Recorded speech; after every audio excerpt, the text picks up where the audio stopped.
Distant galaxies are neither small nor infant. Time Matters book, available in PDF, on Amazon and Google, starts with the explanation on why distant stars and galaxies look red-shifted, and it is not because our universe expands, but because time in the past was slower than it is now. 14 billion years ago time ran twice slower than it runs today, and that time difference was misinterpreted as the time of the Big Bang. 32 billion years ago time ran 12 times slower than it runs today. JWST, James Webb Space Telescope, can look back even farther, into the time when it ran 16 to 20 times slower than today. Astronomers measure redshift as number z, but for us, it is easier to track 1 plus z, number that measures time dilation, time-speed difference. For example, twice slower time with 1 plus z equals 2 or z equals 1 was 14 billion years ago. 12 times slower time with 1 plus z equals 12 or z equals 11 was 32 billion years ago. The reason for time speeding up in the universe is explained in Chapter 11 of Time Matters book.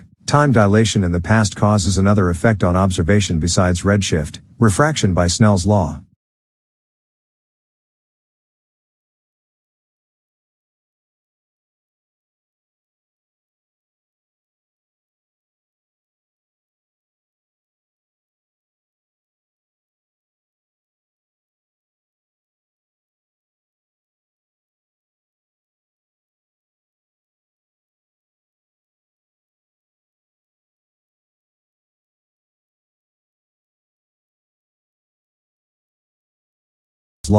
How such refraction impacts our observation of distant stars and galaxies, when we look from our faster time into the past when time was slower.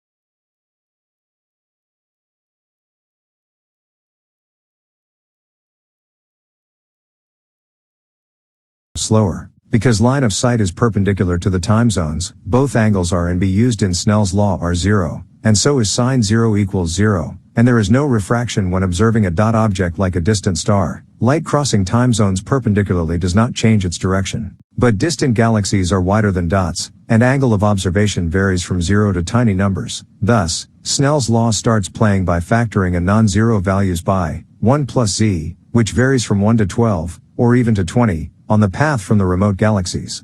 Such refraction is known as concave lensing.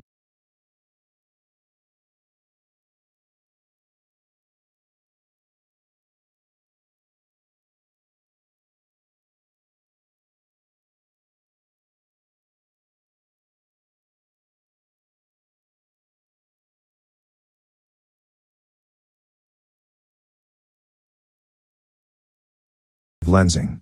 Image for an observer looks smaller through concave lensing than the object itself. The farther galaxies, the smaller they appear to us, much smaller than they would look like without such lensing caused by time speeding up on the way to us. This effect on distant observations was never accounted for, even for current JWST observations, so smallness and infantility, with alleged age in 100 to 300 million year range, of distant galaxies are hugely overrated. Many of them are as mature as our Milky Way. For example, let's compare how galaxies that are 32 billion light-years away from us appear smaller to us than galaxies that are only 14 billion light-years away. If not for refraction, they would have appeared 3214 equals 2.3 times smaller by distance, but because of refraction, 12 times slower time versus 2 times slower time, they appear to us 3214 12 halves equals 13.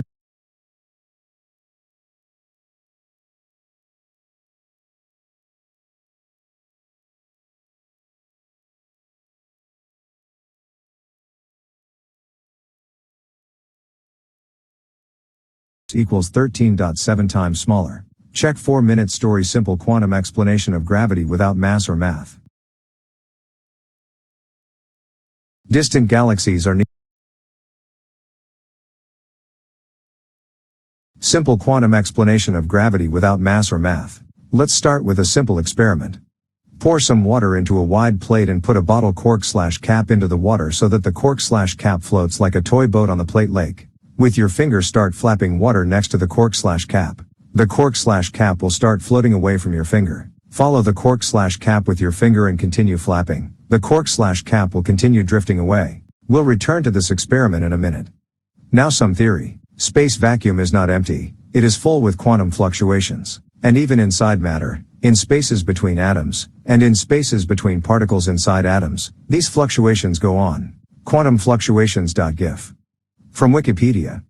n.wikipedia.org. In Time Matters, book is available in PDF, on Amazon and Google. We discuss time dilation, uneven flow of time, and how matter appears from uneven time. Particles, nucleus and atoms are formed within droplets of slow time. By the way, there is an interesting theory by Dr. Vivian Robinson and Dr. Williamson claiming that all particles are just photons trapped in circular, or confined in space, versus straight orbits and they form standing and self-enforcing electromagnetic waves. Such theory explains charge, spin, and mass origin for particles. Why I mention it here, because droplet of slow time is a perfect mirror/cage/trap for light.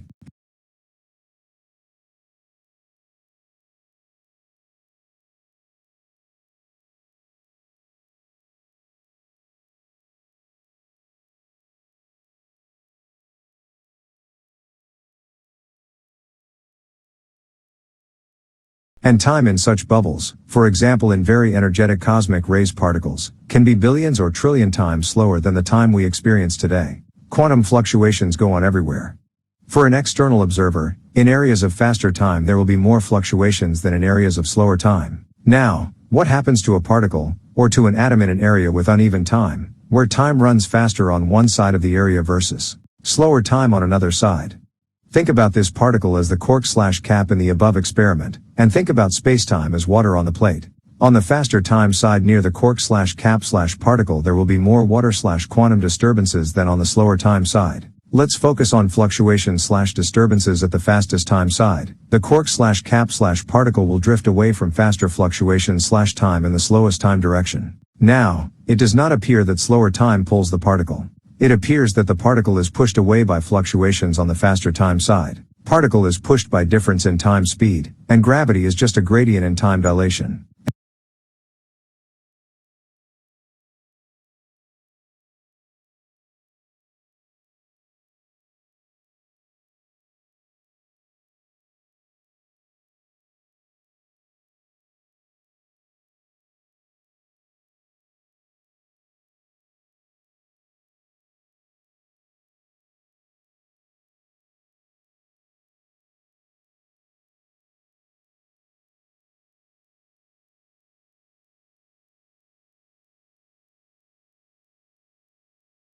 Dilation. And now, if think of gravity as time dilation force, then it is far from being weak. For example, gravity on Earth comes from about 1/billionth time difference, a small time difference, on Earth and away from it. But if we talk about time difference at our feet level and our head level, then time difference at such short distance would be way less than 1/trillionth, an extremely small time difference.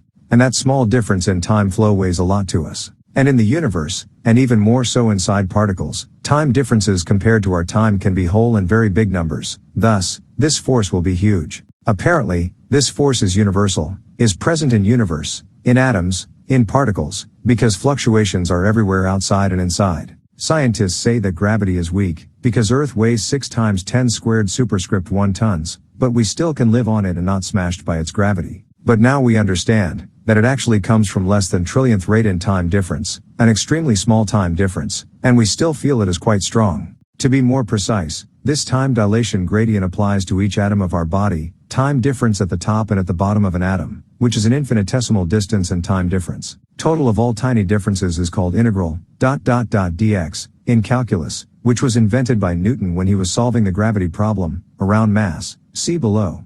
Massless case. In my book I solved Vera Rubin's puzzle about stars in spiral galaxies moving like a fish school. Short version of solution is here. Often changing direction and velocity, amazingly synchronous, and without collisions. It is because time in spiral arms runs faster than outside the arms. That explained gravitational irregularities in spiral galaxies and in our Milky Way. Stars' trajectories alter due to time dilation outside the arms, compared to the time in arms, alone, and that is caused neither by some mass nor by fictitious dark matter. Another massless case would be propulsion system based on time dilation described by Bob Lazar. Details are in my book as well. Einsteinian/Newtonian case. Why do we observe gravity around mass? In Time Matters we discuss that a matter object, with captured/can slow time inside, displaces/pushes away some time from the space of its location, just like an Archimedes object, when submerged into a liquid, displaces some volume of the liquid. Displaced time creates excess/irregularity of time, which is thicker, slower time, around such object. Thus, time dilation appears around mass and it manifests as gravity. Free Time Matters ebook in PDF, at Amazon and Google. Now we can say that quantum fluctuations are the universal clock or time.